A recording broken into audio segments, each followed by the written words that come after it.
Hello everyone, welcome to my channel. I hope everyone is having a wonderful day. Before starting the video, please go ahead and hit the subscribe button and give this video a like up. Young and Restless Aristotle Dumas story is just starting, and we already know how it's gonna end. Young and Restless is building to a big reveal in the Aristotle Dumas story, and while we're kinda intrigued, there are a number of issues hindering the anticipation factor. Perhaps the most significant is that we already know how it's going to end. We first heard the alias Aristotle Dumas in conjunction with Nate's new half-brother, Damien Kane, who works for the mysterious figure.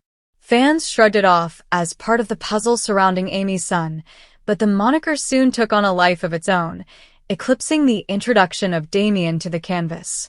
Victor Newman revealed that he and Dumas had an adversarial relationship in business over the years, and soon his name was on just about everyone's lips.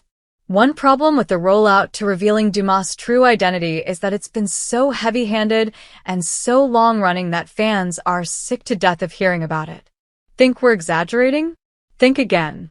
Watch the compilation video below, which was just February and March. It's now May, and we're still going.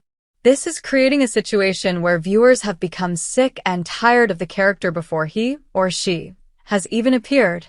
Viewers have put in far more time than they ever wanted to listening to endless speculation about Dumas' possible motivations. It's airtime that could have been devoted to actual soap drama, which has been sorely lacking. Making matters worse, the whole storyline revolves around business. After spending the better part of 2 years waiting for Tucker McCall to do something more than belly up to Genoa City bars making threats, the idea of a redo with a similar character is not appealing. Fans have become turned off to anything to do with takeovers and the corporate CEO go-round that Young and Restless has been heavily focused on for years now. The prospect of a new character who will bring more of that just isn't going to generate excitement for the audience at this point. On the bright side, Aristotle Dumas is an alias, which suggests that once their true identity is revealed, we'll never have to hear that name again. Another aggravating factor is that it's increasingly likely that Billy Flynn from Days of Our Lives has been cast as Dumas. He said he's playing someone new, so on top of the aforementioned problems, we're going to be dealing with a character we're not invested in and already resent to some extent. But the aspect that's dampening the mood toward Dumas and his storyline most of all is that we already feel that the outcome is a foregone conclusion. From the moment that Victor entered the chat, we knew this was no longer about Damien or the Winters family, but about the Black Knight. It quickly took shape that Dumas and the mustache would be doing battle over Chancellor Industries, which has changed hands so many times since poor Catherine shuffled off this mortal coil that it's tough to still care who runs it.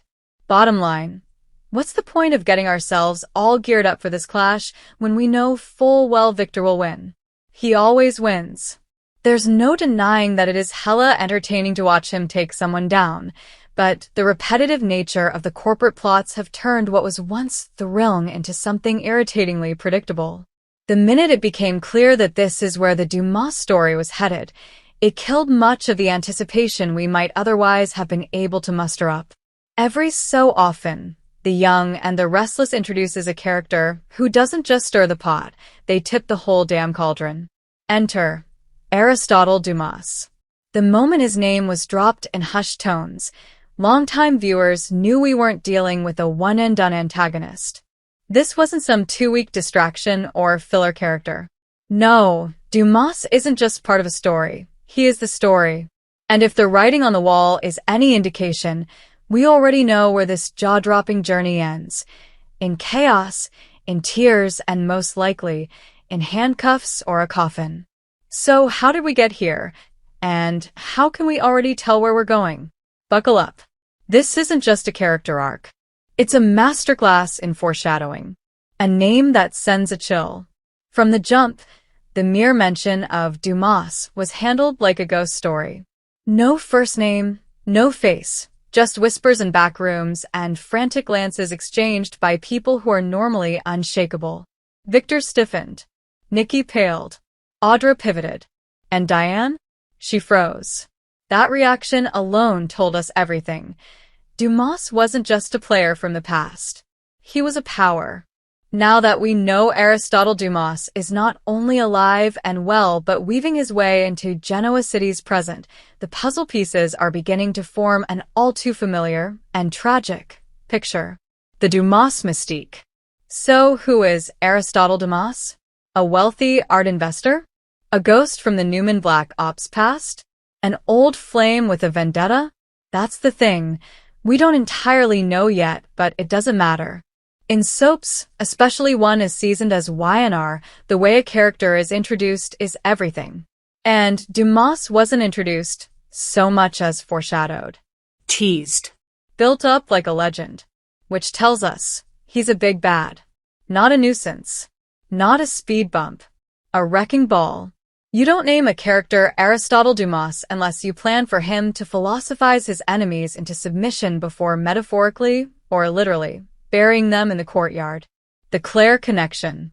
Let's talk about the quietly growing theory that Claire Grace is more than just Victoria's traumatized daughter. There's something in her silences, her glances, her need for control.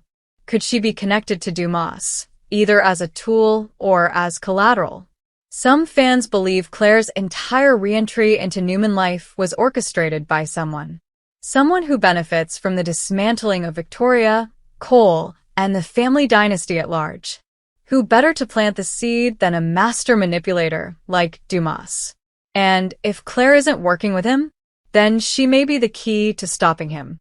Either way, their destinies feel disturbingly intertwined, and that's no accident. Why Victor is nervous, and why that's a red flag. Victor Newman has faced down mobsters, corporate sharks, and literal death. He's been stabbed, jailed, gaslit, exiled, and still managed to walk into society like he owns it because, well, he kind of does. But Victor is shaken by Dumas. You can see it in the way he redirects conversations, how he pretends not to recognize the name while clearly recognizing it too well.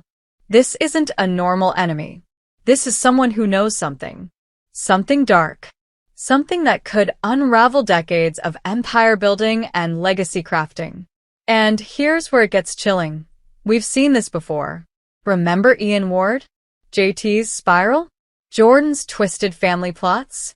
In every instance, Victor's unease was the canary in the coal mine. If he's afraid, we should all be screaming. Dumas targets. Who's on the hit list? It's not just Victor and Victoria in the crosshairs.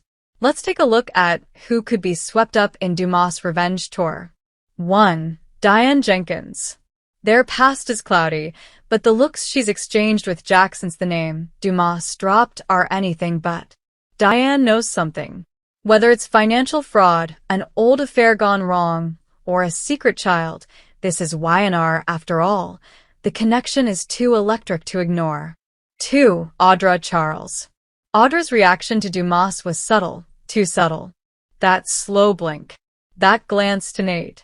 She's either working for him or working against him, and either scenario could end in bloodshed or betrayal. 3. Kyle Abbott. Because no storyline is complete without Kyle getting pulled into a mess he didn't see coming. Let's be honest, the man walks around like an open target.